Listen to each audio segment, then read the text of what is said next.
Welcome back to Anil tech గురు.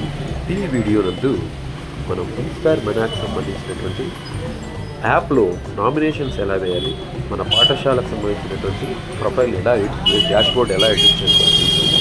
ఇందుకోసం ప్లేస్టోర్లోకి వెళ్ళి inspire మనాక్ అనేటువంటి యాప్ను ఇన్స్టాల్ చేసుకోవాలి. ఒకసారి ఇన్స్టాల్ అయిన తర్వాత ఓపెన్ అని క్లిక్ చేసినట్టయితే ఆ యాప్ అనేది మనకు ఓపెన్ కావడం జరుగుతుంది. ఇంటర్ఫేస్ ఈ విధంగా మనకు డిస్ప్లే అవుతుంది. ఇక్కడ డౌన్లో ఉన్నటువంటి యారోని క్లిక్ చేసినట్టయితే మనం నెక్స్ట్ పేజ్కు రీడైరెక్ట్ చేయబడతాం. ఇన్స్పైర్ మనాక్ సంబంధించిన ఇన్ఫర్మేషన్ ఉంటుంది. సో తర్వాత నెక్స్ట్ పేజ్లో లాగిన్ అనేటువంటిది బటన్ మనకు అక్కడ కనిపిస్తడం జరుగుతుంది. సో ఆ లాగిన్ అనేటువంటిది కావచ్చు లేదా న్యూ రిజిస్ట్రేషన్ కావచ్చు, ఇక్కడే మనం చేసుకోవచ్చు. సో మనం లాగిన్ చేసినట్టయితే సో ఇక్కడ లాగిన్ క్రెడెన్షియల్స్ పాఠశాలకు సంబంధించినటువంటి యూజర్ నేమ్ మరియు పాస్వర్డ్ అనేది అడగడం జరుగుతుంది. సో ఈ యూజర్ నేమ్ మరియు పాస్వర్డ్ అనేది కేస్ సెన్సిటివ్గా ఉంటాయి కాబట్టి సో అవి మనము భద్రపరుచుకున్నటువంటి దగ్గర నుంచి తీసుకుని సో ఆ యూజర్ నేమ్ మరియు పాస్వర్డ్ అనేది మనం ఇక్కడ టైప్ చేయడం జరుగుతుంది. సో ఈ యూజర్ నేమ్ పాస్వర్డ్ మరి భవిష్యత్తు అవసరాల దృష్ట్యా మన ఒక చోట రాసి పెట్టుకోవడం అనేది చాలా ఉత్తమం. మరి మన ఒకవేళ ట్రాన్స్ఫర్ కానీ ప్రమోషన్ నుంచి కానీ ఆ స్కూల్ వదిలి వెళ్ళేటప్పుడు నెక్స్ట్ మన ప్లేస్లో వచ్చేటట్టు ఉపాధ్యాయునికి ఇస్తే మంచిది. సో ఆ విధంగా చేసిన తర్వాత లాగిన్ క్లిక్ చేసిన వెంటనే మనకి ఈ విధంగా డిస్ప్లే అవుతుంది. ఇక్కడ నామినేట్ స్టూడెంట్ అనేటువంటి బటన్స్ కొన్ని మనకి టైల్స్ కనిపిస్తాయి. నామినేట్ స్టూడెంట్ టైల్ ద్వారా ఉన్నత పాఠశాల వారైతే 5 మంది విద్యార్థులను నామినేట్ చేయడానికి ఇక్కడ యాడ్ స్టూడెంట్ అని ఉంటుంది. సో ఆ బటన్ క్లిక్ చేసినట్టయితే ప్లస్ సింబల్ని విద్యార్థి ఫోటో, విద్యార్థికి సంబంధించినటువంటి వివరాలు, ప్రాథమిక వివరాలు, date of birth, Aadhaar number, physical హ్యాండిక్రాఫ్టా లేదా కేటగిరీ, సో ఆ విద్యార్థికి సంబంధించినటువంటి మొబైల్ నెంబర్, ఆ విద్యార్థికి సంబంధించిన గైడ్ టీచర్, ఆ విద్యార్థి ఏర్పాటు చేస్తున్నటువంటి ఇన్నోవేటివ్ ఐడియాకు సంబంధించినటువంటి సినాప్సిస్, అతని బ్యాంక్ అకౌంట్ వివరాలు, ఐఎఫ్ఎస్సి కోడ్ మొదలైనవి అడగడం జరుగుతుంది.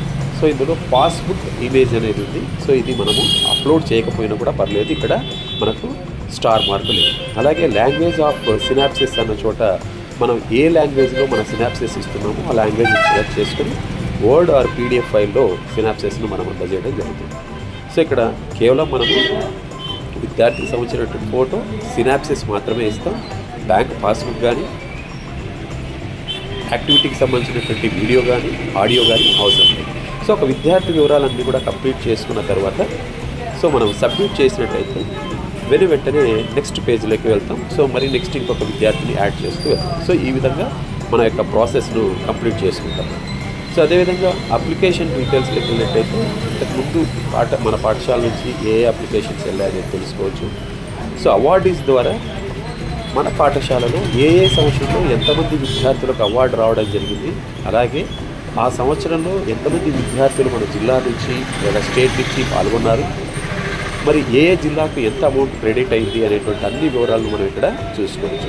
సో వాటిని పీడిఎఫ్ రూపంలో మనం ఇక్కడ గమనించవచ్చు అనమాట. ప్రతి సంవత్సరానికి సంబంధించినటువంటి విద్యార్థుల వివరాలు, అలాగే మన పాఠశాలలో సంబంధించి ఆ సంవత్సరానికి ఎవరైనా ఒకవేళ ఇన్స్పైర్ మనాక్ సెలెక్ట్ అయి ఉంటే వారి యొక్క వివరాలను కూడా మనం ఇక్కడ తెలుసుకోవడానికి అవకాశం ఉంది. సో ఈ విధంగా స్టేట్, డిస్ట్రిక్ట్, మన పాఠశాలకు సంబంధించినటువంటి ఇన్స్పైర్ మనాక్లో పాల్గొన్న విద్యార్థులకు సంబంధించినటువంటి వివరాలన్నీ కూడా ఇక్కడ అవార్డీస్ అనేటువంటి టైల్ ద్వారా మనము తెలుసుకోవడానికి అవకాశం ఉంది. మరి ఒకవేళ మన పాఠశాలకు సంబంధించినటువంటి ఉపాధ్యాయుడు కావచ్చు లేదా ప్రధాన ఉపాధ్యాయులు కావచ్చు లేదా స్ట్రెంత్ కావచ్చు మారినట్టయితే దానిని ఎడిట్ చేసుకోవడానికి డాష్ బోర్డ్ అంటే మనకి ఎడిట్ ప్రొఫైల్ అనేది ఉంది. సో ఆ ఎడిట్ ప్రొఫైల్ అనేది మనం ఒకసారి గమనిద్దాం. సో డాష్ బోర్డ్లోకి వెళ్ళినట్టయితే చివరిలో మనకు ఎడిట్ స్కూల్ ఇన్ఫర్మేషన్ అని ఉంటుంది. సో అక్కడ క్లిక్ చేసినట్టయితే మన పాఠశాలకు సంబంధించినటువంటి అన్ని వివరాలను కూడా ఎడిట్ చేసుకోవచ్చు. ప్రధాన ఉపాధ్యాయుల పేరు కావచ్చు, మొబైల్ నెంబర్ కావచ్చు, సైన్స్ టీచర్ కావచ్చు వారి యొక్క మొబైల్ నెంబర్ కావచ్చు, అలాగే విద్యార్థుల వివరాలు కావచ్చు. సో అన్ని విషయాలను మనం ఇక్కడ ఎడిట్ చేసుకోవచ్చు అనమాట. సో ఒకసారి ఎడిట్ ఇన్ఫర్మేషన్ చేయగానే మనకి ఈ విధంగా రావడం జరుగుతుంది. సో ఇక్కడ నుంచి మనం ఇన్ఫర్మేషన్ అనేది చక్కగా మనము ఎడిట్ చేసుకోవచ్చు. తిరిగి భవిష్యత్ అవసరాలలో మనకి ఏవైనా ఇబ్బందులు లేకుండా మన ప్రొఫైల్ ఎప్పటికప్పుడు అప్డేట్ చేసుకుంటూ ఉన్నట్లయితే చక్కగా ఉంటుంది.